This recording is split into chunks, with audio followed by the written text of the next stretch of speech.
이후 초청주일 우리에게 허락하신 하나님의 말씀은 출애굽기 14장 21절 22절입니다. 모세가 바다 위로 손을 내밀매 여호와께서 큰 동풍이 밤새도록 바닷물을 물러가게 하시니 물이 갈라져 바다가 마른 땅이 된지라.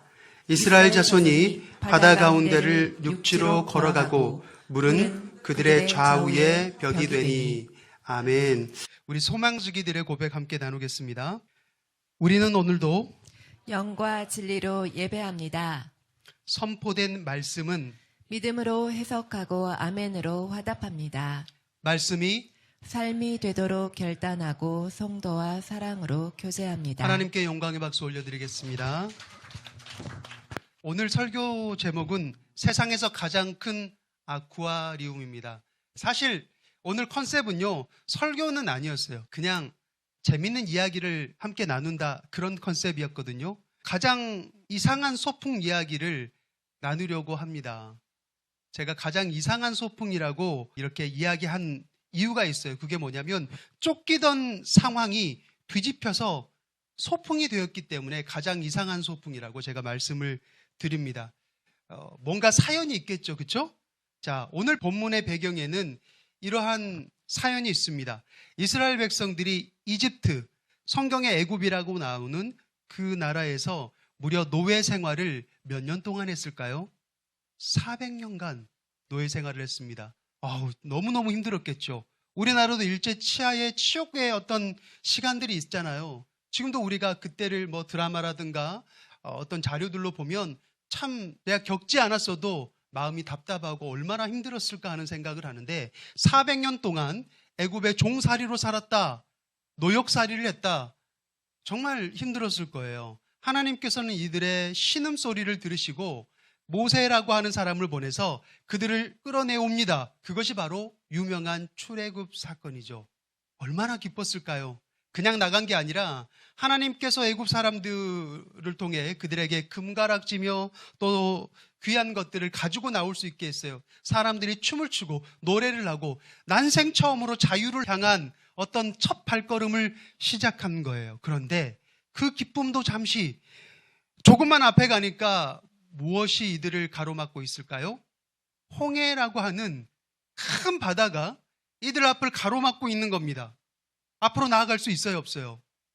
가야 되는데 갈 수가 없어요. 근데 뒤에는 땅이 진동해 오기 시작합니다. 알고 봤더니 그들을 놓아주었던 애굽 파라오 왕의 군대가 약 600대의 전차를 몰고 지금 불이 나게 이스라엘을 단칼에 치기 위해서 몰려오고 있는 거예요. 자, 앞에는 막혔습니다. 홍해 바다가 막고 있고요. 뒤에서는 진동을 일으키면서 애굽의 군대가 오고 있어요. 갈 곳도 없고 숨을 곳도 없습니다. 너무나 무서워요. 절대절명의 위기입니다. 이때 이스라엘 백성들은 이제 신음할 수밖에 없는 거예요. 우리가 여기서 죽게 되었구나. 그렇게 소리치는 그 순간, 그날 이스라엘은 너무나 놀랍게도 이 세상에서 역사상 가장 큰 아쿠아리움을 통과해서 건너갔다는 겁니다. 어떻게 된 일일까요? 자, 이스라엘 백성들이 통곡하며 부르짖고 있는 그 순간 그들의 지도자, 하나님께서 보내셨던 모세라고 하는 사람은 의연하게 서서 하나님 앞에 기도를 드렸습니다. 근데 하나님께 기도를 드렸더니 그들을 애굽에서 구출해 내셨던 하나님께서 이번에는 그들 앞을 가로막고 있었던 그 홍해를 갈라 놓으신 거예요. 그 장면이 바로 오늘 우리가 함께 본 본문의 내용이죠. 밤새도록 바닷물을 하나님이 물러나게 하셔서 갈라져서, 심지어 원래 바닥이 드러나면 바다는 어때요? 뻘이잖아요. 그래서 사람이 들어가면 이게 발이 빠져서 걸을 수가 없습니다. 그런데 마른 땅처럼 되게 했다고 했어요. 그리고 22절 마지막에 보니까 그 물이 어떻게 됐습니까? 이스라엘 백성들이 건너는데 좌우로 큰 물벽이 됐다라고 했어요. 자, 그렇게 하나님께서 또 한 번 이스라엘 백성들을 길이 없는 곳에서 길을 내어주셔서 건넙니다. 그런데 우리가 이 장면을 상상 한번 해보셨을 겁니다. 그렇죠? 어떻게 건넜을까? 영화에서 본 그런 장면과 비슷할까? 근데 대부분의 사람들이 이렇게 상상하더라고요. 겁에 질린 이스라엘 사람들이 아마 공포에 떨면서, 왜? 뒤에서는 지금 애굽의 군대가 전차를 타고 오고 있으니까 그렇게 앞만 보고 탈출했을 것이다. 여러분 생각은 어떻습니까? 그런데 여러분 잠시만 한번 생각해 보세요. 오늘 본문에 보니까 하나님이 홍해를 가르셨을 때 뭐가 생겼다고요? 좌우로? 물벽이 생겼다고 했죠. 네. 물벽은 여러분 어떻습니까? 투명해요. 그렇잖아요. 유리처럼 투명합니다. 그리고 그 안에는 그동안 홍해 바다에서 살고 있었던 많은 생물들이 눈에 보일까요? 안 보일까요? 눈에 보이게 된다는 거죠. 제가 준비한 이미지가 있는데 한번 보여주시겠어요? 지금 이 그림에 뭐가 보여요? 일단 고래가 보이죠. 자, 그런데 여기 있는 이 그림은요, 사실 작가가 상상력을 발휘해서 묵상해서 오늘 본문에 나온 내용 21절과 22절을 그대로 그림으로 나타낸 거예요. 여러분이 보이는 것은 어미고래와 그리고 아기고래가 있지만 사실 가까이서 보시면 지금 저거는요, 하나님께서 물을 가르신 후에 좌우로 벽이 됐다라고 했잖아요. 한쪽 물벽을 보고 있는 거예요. 자, 그럼 물벽이 투명하니까 그 안에 있는 생물들, 상어가 유영하는 모습, 산호초들이 빛나는 모습 볼 수 있어요, 없어요? 볼 수가 있게 되는 겁니다. 자, 그런데 더 중요한 게 있어요. 저 그러면서 가장 중요한 거는 뭐냐면, 여러분들 오른쪽 밑에 보면 뭔가 이렇게 개미들처럼 뭔가 조그만 것들이 막 서 있는 장면 보이시나요? 발견하셨어요? 저게 개미가 아니라 사람이에요. 지금 홍해 물벽을 보면서 건너고 있는 이스라엘 백성들입니다. 우리가 상상했을 때 뒤에서 지금 애굽의 군대가 쫓아가고 있으니까 앞만 보고 빨리 지나가야 되잖아요. 그런데 저 그림에서는 멈춰섰어요. 이스라엘 백성들이. 그냥 걸어가면서 봐도 되는데 그게 아니라 큰 고래가 유영하고 있으니까 가던 길을 잠시 멈춰서, 지금 뒤에서는 파라오의 군대가 쫓아오고 있음에도 불구하고 이렇게 서서 하나님께서 만드신 경이로운 장면을 관람하고 있는 거예요. 보고 있는 겁니다. 그냥 아쿠아리움을 보고 있는 거예요. 어떻게 이렇게 멈출 수가 있죠? 방향을 잃었을까요? 아니면 갑자기 겁이 없어졌을까요? 사람이요, 어떠한 일이 있어도 하나님의 경이로움을 한번 체험하게 되잖아요. 그러면 없었던 용기도 생깁니다. 저는 이 장면을 너무나 잘 이해해요. 간증을 하나 얘기하자면, 제가 반신불수가 돼서 병원에 누워있을 때 처음으로 일어난 날을 잊을 수가 없어요. 저는 그때가 제 인생에 다시 태어난 영년입니다. 그때 꿈을 꿨거든요. 이 이야기는 사실 저희 가족들도 잘 몰라요. 제가 제대로 이야기해 본 적이 없어요. 어떤 꿈을 꿨냐면, 너무나 선명하게 쥐들이 나와요. 근데 그 쥐들이 사람만한 쥐예요. 아주 누더기 옷을 입고 있는 쥐들인데 이 쥐들이 굉장히 포악하게 생겼어요. 이빨이 날카롭고요. 저를 향해서 으르렁거려요. 사단의 장로급 되는 그런 쥐들인데 이 쥐들이 자기들끼리 회의를 하고 있는 거예요. 제 귀에 다 들려요. 내용을 들어보니까 내가 저 강 목사를 죽이지 못하게 돼서 너무나 분하다는 거예요. 그래서 저를 돌아보고 막 으르렁거려요. 꿈이지만 그 괴팍한 모습, 무서운 모습이 절대로 잊혀지지 않아요. 제가 그림을 잘 그리잖아요. 그러면 그 쥐들의 모습을 그릴 수 있을 거예요. 그만큼 선명하게 지금도 기억에 남아 있습니다. 그런데 갑자기 이 쥐들이 어둠 속으로 하나 둘 사라지더라고요. 그리고 제 앞에 어떤 엄청나게 큰 어깨가 나타나요. 뭐라고 이야기하냐면, 동굴 소리라고 해야 될지 어떤 메아리라고 해야 될지 상상도 하지 못하는 목소리로 내가 너를 일으킬 것이다. 내가 너를 다시 서게 할 것이다. 그 음성이 저한테 들려오는데 제가 그 꿈 때문에 일어났어요. 일어나 보니까 저희 아내가 와 있더라고요. 그래서 디귿자 모양의 그 휠체어가 있어요. 그거를 가져와 달라고 했어요. 간호사들이 난리가 났죠. 이러시면 안 됩니다, 환자분. 낙상하면 큰일 납니다. 근데 제가 그날 그렇게 일어섰어요. 저는 너무나 두려웠어요. 왜 두려움이 없겠습니까? 당연히 두려움이 있죠. 그런데 하나님께서 보여주신 어떤 경이로움을 체험하게 되잖아요. 그러면 이상한 용기가 생기는 거예요. 이들도 마찬가지입니다. 그 이스라엘 백성들도 지금 당장 건너야 돼요. 두려워요. 왜 안 두렵겠습니까? 그러나 하나님이 보여주시는 경의를, 신비를 체험하게 되잖아요. 경험하게 되잖아요. 그러면 용기라고 하는 것이 생겨요. 그리고 그 용기는 잠시 서서 여유를 부릴 수 있는 놀라운 역사가 일어난다는 겁니다. 우리는 홍해를 건너는 장면을 보면서 아마 급하게 건너는 그런 장면으로 생각하지만 사실 이스라엘 백성들에게는 이 장면이 평생 기억에 남을 소풍과도 같았을지 몰라요. 참고로 올해 신방 요청을 하신 분들께는 제가 이 그림의 액자를 직접 걸어드리고 있습니다. 저는 오늘 이 장면을 통해서 여러분들께 말씀드리고 싶은 게 있습니다. 그건 하나님이 내어주시는 길은요, 세상이 줄 수 없는 신비를 경험할 수 있다는 거예요. 하나님이 내어주시는 그 길을 여러분들이 걷다 보면 세상에서 체험할 수 없는 것을 체험할 수 있고요. 세상에서는 절대로 나에게 줄 수 없는 것, 내가 돈으로 살 수 없는 것을 여러분들이 얻게 된다는 거예요. 우리는 막힌 곳을 만나면 이런 질문을 하거든요. 나에게 왜 이런 일이 생겼지? 그런데 그게 조금 시간이 지나면 질문이 바뀝니다. 이 일이 나를 과연 어디로 데려갈까? 내가 이 일 때문에 앞으로 어떻게 될까라고 하는 질문으로 바뀌는 거죠. 그런데 이스라엘 백성들은요, 뭐가 문제였냐면 첫 번째 질문만 했던 거예요. 나에게 왜 이런 일이 일어날까? 나에게 이런 일이 일어나는 게 말이 되는가?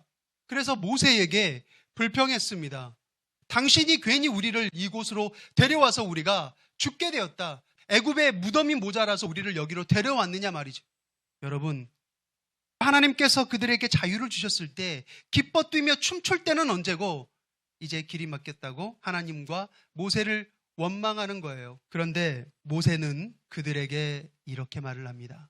너희는 오늘 가만히 서서 여호와 하나님께서 너희들을 위해서 어떻게 구원하시는지 보라. 사랑하는 성도 여러분, 혹시 여러분에게도 홍해가 있으십니까? 어떤 분들에게는 막혀있는 경제적인 문제가 있을 수 있을 것이고, 또 어떤 사람과 사람과의 관계적인 벽, 관계적인 홍해바다가 있을 수 있을 것이고, 또 어떤 분들은 건강의 문제가 홍해바다일 수 있어요. 그런데 오늘 성경의 이야기는 우리에게 이런 이야기를 하는 겁니다. 어쩌면 그 벽이 우리를 가로막고 있지만 그 벽이 아니라 지나갈 수 있는 통로가 될 수 있다. 단 하나님께서 함께 하신다면, 하나님께서 우리와 함께 하신다면 우리 앞에 놓여진 벽이라 할지라도 하나님은 그것을 통과할 수 있도록 역사하신다는 거예요. 우리가 그 경이로움을 체험할 때 우리는 믿음이 더 단단해지고, 그 단단해진 믿음 따라 나무가 나이테가 생기는 것처럼 우리 역시 믿음이 더 견고해지는 거예요. 세상에는 효율적인 길을 우리에게 이야기하잖아요. 성공하려면 이렇게 해야 돼. 어때요? 더 빠른 길이 없는지 자꾸 찾게 되고, 또 유튜브만 틀어도 우리에게 빨리 성공할 수 있는 길을 가리킵니다. 그 길에서 더 많은 것을 얻어야 된다고 이야기하고요. 어찌됐건 내가 목적지로 설정한 그곳까지 남보다 빠르게 도착하면 그게 장땡인 거예요. 그거를 다른 말로 뭐라고 합니까? 성공이라고 이야기하는 겁니다. 그런데 생각해 보시면 성공으로 가는 그 길에서 우리는 사실 많은 것을 잃어요. 여유를 잃고요, 사람과의 관계를 잃기도 하고 건강을 잃기도 합니다. 반면 하나님이 내어주시는 길은 어떨까요?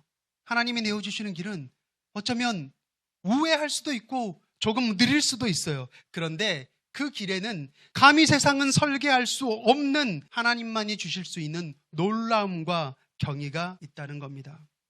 어떤 분은 이렇게 반문할 수도 있을 것 같아요. 아니, 목사님 수족하니 그 아쿠아리움이 아무리 좋은들 경치가 눈에 들어오겠습니까? 지금 뒤에서 말발굽 소리가 그렇게 들려오는데 저게 혹등고래인가? 아니, 그거를 그렇게 관람할 수 있겠어요?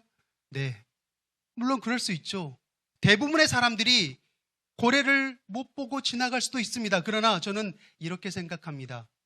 하나님이 주신 그 아쿠아리움을 보는 사람과 보지 못하는 사람의 차이는 두려움의 차이가 아니라 신뢰의 차이다.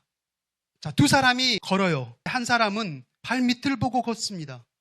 그런데 다른 한 사람은 고개를 들어서 하나님께서 나에게 허락하신 그 경이로운 아쿠아리움을 보는 거예요. 한 사람은 이 길이 언제 닫힐지 몰라. 빨리 이 길을 통과해야 돼. 두려움만 있어요. 그러니까 앞만 보고 가는 겁니다. 그런데 여유로운 사람은 어떤 생각을 합니까? 하나님께서 길이 없는 곳에서 열어주셨는데 하나님께서 끝까지 책임져 주시지 않겠는가라고 생각을 하는 거예요. 여전히 쫓기고 있지만 그 사람에게는 뭐가 있어요? 여유가 있는 겁니다. 용기가 있는 것이고 애굽의 군대가 쫓아와도 잠시 서서 하나님께서 나에게 주신 그 경이로움을 누릴 수 있는 거예요. 자, 우리는 두려움 속에서도 이 물벽을 바라볼 수 있는 용기, 이 용기를 가리켜서 믿음이라고 이야기하는 겁니다. 여러분, 믿음이 별거 아니에요. 뭐 대단한 거 아닙니다. 자, 그런데 이것도 믿음이에요.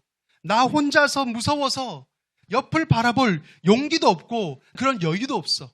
그런데 아쿠아리움을 미리 보고 있는 믿음의 사람이 손을 내밀어서 땅만 보고 걸어가고 있는 나에게 손을 잡아주는 거예요.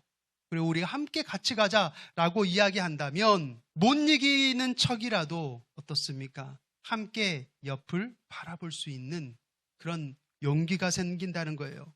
믿음은 바로 그런 겁니다.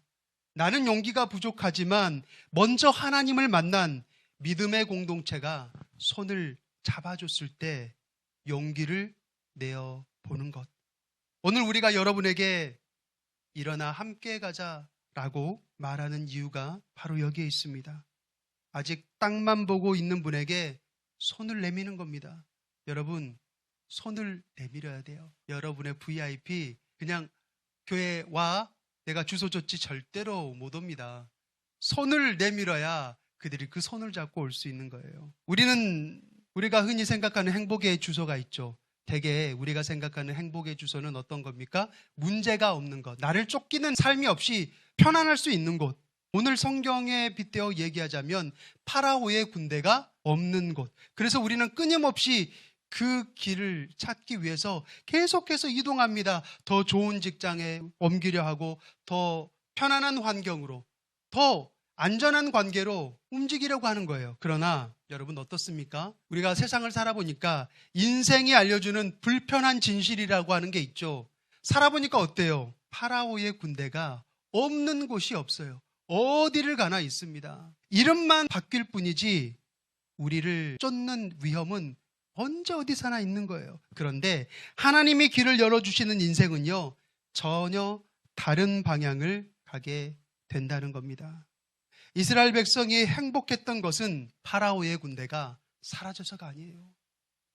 여전히 우리 앞에 위험이 있지만, 막혀있는 길이 있었지만 하나님께서 불가능의 바다를 열어주셨고, 그리고 그 바다를 건너는 동안 세상에서는 경험할 수 없는 하나님께서 나를 위해 준비한 것들을 내가 누릴 수 있었고, 그리고 나를 위해 웃어주시는 하나님의 위트가 거기 있었다는 거예요. 오늘 우리가 봤었던 그 고래가 어쩌면 저는 그렇게 생각해요. 하나님께서 이스라엘 백성들이 이 바다를 건너는데 사실 우리가 영화 같은 것으로 접해서 아무런 감흥이 없는 것이지, 내가 그 길을 건넌다고 생각해 보세요. 사실 얼마나 두렵겠습니까? 처음 있는 일인데 여기를 건너도 될지 말지 얼마나 두려워요. 그런데 하나님께서 사랑하는 내 딸아, 내 아들아, 이 길은 내가 내어주는 길이니 너는 두려워할 필요가 없어 라고 말씀하시는 하나님의 언어가 아니었을까 하는 겁니다. 행복의 주소는 파라오가 없는 곳이 아니라, 문제가 없는 곳이 아니라 하나님이 함께 하시는 길, 그게 바로 행복의 주소라는 거예요. 그런데 여러분, 한 가지 꼭 기억하십시오. 그들이 홍해를 다 건너고 나니까 하나님께서 열어주셨던 세상에서 가장 큰 아쿠아리움은 어떻게 됐을까요? 바로 닫혔어요. 다시는 열어지지 않았습니다. 여러분, 이게 무엇을 의미할까요? 하나님께서 열어주시는 길에는 반드시 뭐가 있다? 유효기간이 있다라고 하는 겁니다. 그래서 하나님이 길을 열어주셨네? 그래서 잠깐만, 내가 지금 바쁘니까 이런 일들, 복잡한 일들 좀 정리하고 건너야겠다, 그렇게 생각하는 순간 길은 이미 닫힐 수 있는 거예요. 이런 분들이 있죠. 내가 지금은 여러 가지 일이 있고 너무 바빠. 그러니까 죽을 때쯤 되면 그때 믿음이란 걸 한번 가져보려고 나는 생각해. 아니요. 여러분, 하나님이 열어주시는 길은 유효기간이 있고요. 그 유효기간이 끝나면 열어지지 않습니다. 그래서 우리에겐 시간이 없는 거예요. 내가 나에게 맡겨주신 영혼을 VIP로서 그 영혼에 대해서 책임을 져야 할 우리에게도 시간이 없고, 그리고 우리의 초대를 통해서 하나님 앞에 나와야 할 그 영혼들도 시간이 없는 거예요. 아가서 2장 10절에 이런 말씀이 있죠. 어여쁜 자야 일어나 함께 가자. 우리 예수님께서 오늘 우리에게 이렇게 다시 말씀하십니다. 어여쁜 자야 잘 왔다. 이제 일어나 함께 가자. 그러나 그 손을 잡는 것은 내 선택에 달려있는 거예요. 나의 의지가 필요한 겁니다. 그 손을 잡았을 때 우리는 하나님이 내어주시는 길에서 이 세상이 줄 수 없는 신비를 경험하면서 가게 될 거예요. 혼자 걷지 않아도 됩니다. 우리 함께 걷는 거예요. 기도하겠습니다. 사랑과 은혜가 한량없이 많으신 하나님 아버지 감사를 드립니다. 아버지, 오늘 이웃 초청 주일로 함께 예배를 드렸습니다. 주님, 하나님께서는 이스라엘을 홍해 바다를 가르시고 건너실 때 이 세상에서 가장 큰 아쿠아리움을 여셨습니다. 한화에서도 삼성에서도 감히 이 아쿠아리움을 따라할 수 없습니다. 그러나 그것은 유효기간이 있습니다. 주님, 반드시 이 아쿠아리움을 통과해야 될 영혼이 있습니다. 이 사람이 주님의 전에 나올 때가 저에게는 디데이입니다. 그것을 위해서 오늘 함께 다시 한번 마음으로 그 영혼을 위해서 기도하길 원합니다. 함께 가자고 손을 내밀었을 때 그가 용기를 내어서 그 복음의 손을 잡고 하나님 앞에 나올 수 있는 용기가 있도록 성령님께서 주장하여 주시고 함께하여 주시옵소서. 예수님 이름으로 간절히 기도드립니다. 아멘.